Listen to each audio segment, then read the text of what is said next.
Shalom saudara-saudara yang dikasihi oleh Tuhan. Bagaimana seseorang menilai apa yang dia lihat dan apa yang dia dengar sangat dipengaruhi oleh kualitas batinnya seseorang. Ketika batinnya seseorang dicelikkan oleh kuasa Roh Kudus, maka orang itu baru bisa menilai segala sesuatu dengan pada tempatnya. Oleh karena itu, kita bersyukur sebagai orang percaya, Tuhan telah memperbaharui hati kita, sehingga kita sanggup menilai segala sesuatu sebagaimana seharusnya. Salam jumpa dalam program Tuhan adalah Gembalaku. Saudara, betapa banyak orang telah menurunkan nilai dirinya sendiri dan hidupnya tentu, karena salah menilai apa yang ada di sekitarnya. Misalnya, ketika seseorang menganggap bahwa materi atau uang adalah segala-galanya dalam kehidupannya. Atau ada yang menganggap kesenangan itu adalah segala-galanya dalam kehidupan. Dan banyak hal yang lain. Coba mari kita renungkan, apakah memang kehidupan kita nilainya hanya itu saja? Ternyata memang bahwa semua anggapan itu pada kenyataannya tidak memberikan kehidupan yang penuh di dalam kehidupan seorang manusia. Saudara, berapa banyak orang percaya juga menjadi orang-orang yang hidup secara duniawi dengan menjadikan dirinya orang Kristen biasa-biasa saja.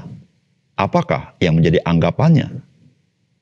Saudara, tentu anggapannya adalah ada yang jauh lebih berharga di dunia ini daripada hal-hal kerajaan sorga.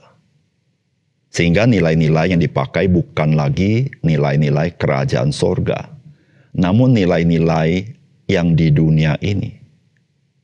Saudara, apakah dunia ini dapat mencukupi nilai seorang manusia? Saudara, mari kita membaca Hosea pasal yang ketiga. Berfirmanlah Tuhan kepadaku, pergilah lagi, cintailah perempuan yang suka bersundal dan berzina, seperti Tuhan juga mencintai orang Israel. Sekalipun mereka berpaling kepada allah-allah lain dan menyukai kue kismis. Lalu aku membeli dia bagiku dengan bayaran 15 shikal perak dan 1,5 homer jelai. Aku berkata kepadanya, lama engkau harus diam padaku dengan tidak bersundal dan dengan tidak menjadi kepunyaan seorang laki-laki. Juga aku ini tidak akan bersetubuh dengan engkau. Sebab lama orang Israel akan diam dengan tidak ada raja, tiada pemimpin, tiada korban, tiada tugu berhala, dan tiada efod dan terafim. Sesudah itu orang Israel akan berbalik dan akan mencari Tuhan, Allah mereka, dan Daud, raja mereka. Mereka akan datang dengan gemetar kepada Tuhan dan kepada kebaikannya pada hari-hari yang terakhir.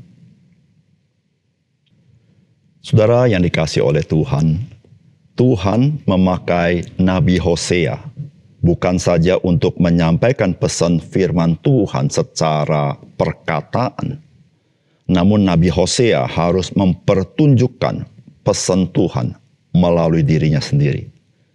Saudara, inilah bagaimana Tuhan dengan pelbagai cara menyampaikan firman-Nya kepada manusia, dan Tuhan melakukannya dengan berulang-ulang, menunjukkan kepada kita betapa Tuhan mengasihi kita. Saudara, apakah pesan firman Tuhan bagi kita? Yang pertama, ketika seseorang percaya hidup duniawi, maka ia diperbudak oleh dunia ini. Dan dunia tidak pernah meningkatkan kualitas kehidupan seseorang. Saudara, firman Tuhan berkata begini, berfirmanlah Tuhan kepadaku, pergilah lagi, cintailah perempuan yang suka bersundal dan berzina, seperti Tuhan juga mencintai orang Israel. Sekalipun mereka berpaling kepada allah-allah lain dan menyukai kue kismis. Lalu aku membeli dia bagiku dengan bayaran 15 shikal perak dan 1,5 homer jelai.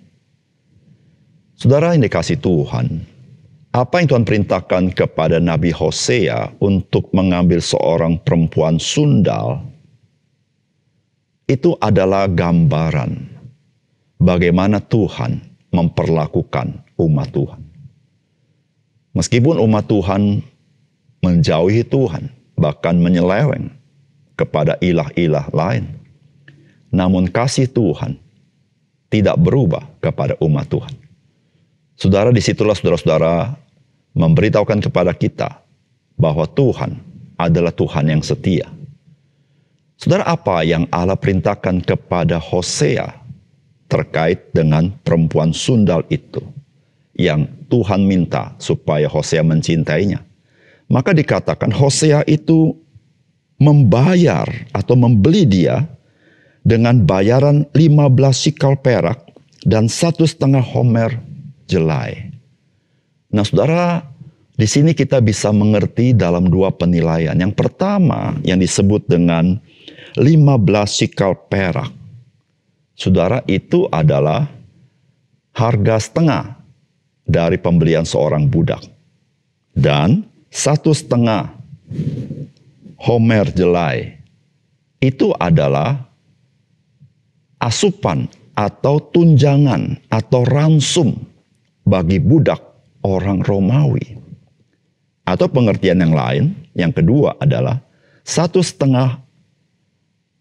homer itu adalah 15 eva. Dan 1 eva itu harganya 1 sikal. Maka ketika dibeli oleh Hosea, perempuan itu seharga 30 sikal. Saudara, 30 sikal itu adalah nilai penebusan seorang budak menurut kitab Keluaran pasal 21 ayat 32. Saudara, apakah gambaran dari pembelian ini? Saudara, gambarannya adalah orang Israel ketika hidup mereka duniawi dan kepada ilah-ilah lain, maka mereka mempunyai kualitas hidup yang sangat rendah, yang Tuhan memberikan satu gambaran bahwa Hosea hanya membeli perempuan sundal itu seharga seorang budak. Saudara, kita mengingat 30 keping perak. Saudara, harga siapakah dengan harga itu? Saudara, itulah Yudas ketika dia mengkhianati Yesus. Seberapa Yudas memberikan nilai kepada Tuhan Yesus? Seberapa pemimpin agama memberikan penilaian kepada Tuhan Yesus? Saudara, hanya seharga seorang budak. Saudara, Yesus yang kaya rela menjadi miskin dan dihargai dengan 30 keping perak. Saudara, itu adalah gambaran sebetulnya kepada siapa Kristus berkorban. Saudara, Kristus berkorban untuk orang-orang berdosa. Saudara, orang-orang berdosa, dia sedang menurunkan kualitas hidupnya menjadi kualitas hidup seorang budak karena harganya hanya 30 keping perak. Saudara, kehidupan duniawi, kehidupan berdosa tidak pernah meningkatkan kualitas hidup saudara dan saya. Karena saudara, kehidupan duniawi, kehidupan berdosa, kehidupan yang serupa dengan dunia ini, justru menurunkan kualitas hidup kita. Karena seorang manusia berbeda dengan hewan. Seorang manusia berbeda dengan ciptaan yang lain. Karena manusia memang punya awal ketika dia dikandung oleh ibunya. Tetapi manusia, dia ke depan memiliki kekekalan. Saudara, Allah menciptakan manusia bukan dalam gambar dunia ini, tetapi di dalam gambar dan rupa Tuhan. Ketika saudara dan saya menjadi serupa dengan dunia ini, sesungguhnya engkau sedang menurunkan nilai hidupmu. Oleh karena itu, saudara, jangan menjadi orang Kristen yang biasa-biasa saja karena engkau ingin hidup duniawi. Mari jadi orang Kristen rohani. Di situ, saudara, di dalam perilaku kita, di dalam penilaian kita, di dalam perkataan kita, kita sedang meningkatkan kualitas hidup kita yang sesungguhnya yang Tuhan inginkan. Menjadi nilai yang kekal di mata Tuhan. Yang kedua, saudara, firman Tuhan hari ini mendidik kita bahwa didikan Tuhan adalah ekspresi kasih Tuhan agar kita kembali kepada Tuhan dengan menghormati Tuhan. Saudara, firman Tuhan berkata begini, "Aku berkata kepadanya, lama engkau harus diam padaku dengan tidak bersundal dan dengan tidak menjadi kepunyaan seorang laki-laki, juga aku ini tidak akan bersetubuh dengan engkau. Sebab lama orang Israel akan diam dengan tidak ada raja, tiada pemimpin, tiada korban, tiada tugu berhala, dan tiada efod dan terafim. Saudara, ketika umat Tuhan, bangsa Israel, terjerat oleh dosa, mereka menyeleweng, menyembah ilah-ilah lain, maka Tuhan tidak berdiam diri. Maka Tuhan mendisiplin umat Tuhan. Bagaimana cara Tuhan mendisiplin mereka? Yaitu Tuhan membuang mereka ke tanah pembuangan. Saudara, di situ saudara-saudara, ketika mereka dibuang, firman Tuhan berkata apa? Engkau diam padaku.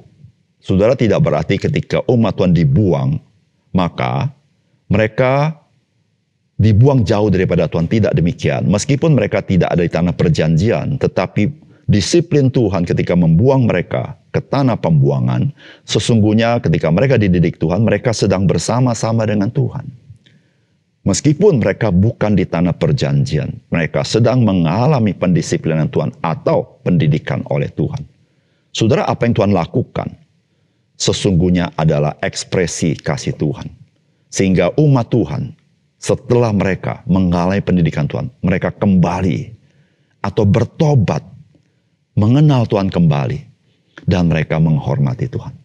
Saudara yang dikasih oleh Tuhan, dalam hidup kita sebagai orang percaya, saudara ingatlah satu hal, bahwa kita bukanlah anak-anak gampang menurut Alkitab. Artinya, bukanlah anak-anak yang tidak dididik oleh Tuhan, dibiarkan oleh Tuhan, semaunya kita, tidak. Tetapi ketika engkau percaya Yesus, engkau menjadi anak-anak Allah, maka Bapa di surga, Dia membersihkan kita. Ketika kita ada hal-hal yang perlu didisiplin oleh Tuhan, Tuhan akan mendisiplin kita. Tetapi bukan berarti Allah membuang kita. Dia ada bersama-sama kita. Supaya apa? Supaya kita bertobat dan kembali kepada Tuhan, menghormati Dia. Saudara, ketika hidup kita mengalami disiplin Tuhan, marilah kita tidak menjadi orang yang tawar hati. Marilah kita tidak menjadi orang yang kecewa, tetapi menjadi orang yang bijak, yang mengintrospeksi diri kita. Lalu di dalam anugerah Tuhan kita bertobat, meninggalkan segala kedosaan kita, meninggalkan segala pelanggaran kita, meninggalkan segala penyelewengan kita, meninggalkan hidup duniawi kita. Kita kembali kepada Tuhan. Karena itulah yang Tuhan inginkan ketika Dia mendisiplin hidup saudara dan saya. Mari kita kembali kepada Dia. Mari kita berdoa. Bapa surga, terima kasih untuk kebenaran firman Tuhan yang menolong kami mengerti nilai hidup kami. Tuhan tidak ingin Tuhan menciptakan kami dengan begitu agung dan mulia, tetapi kami merusaknya dengan kami tidak mau mengenal Tuhan. Merusaknya dengan terus berkanjang di dalam penyelewengan dan dosa. Tapi biarlah Tuhan tolong kami. Melalui pekerjaan Roh Kudus, kami memahami bahwa kami adalah milik-Mu. Kami harus hidup sebagaimana yang Tuhan inginkan, yaitu kami semakin hari semakin serupa dengan Tuhan Yesus. Karena dengan demikian itulah cara kami, bagaimana kami menghargai hidup yang Tuhan berikan kepada kami. Terima kasih untuk firman Tuhan. Dalam nama Tuhan Yesus kami berdoa. Amin.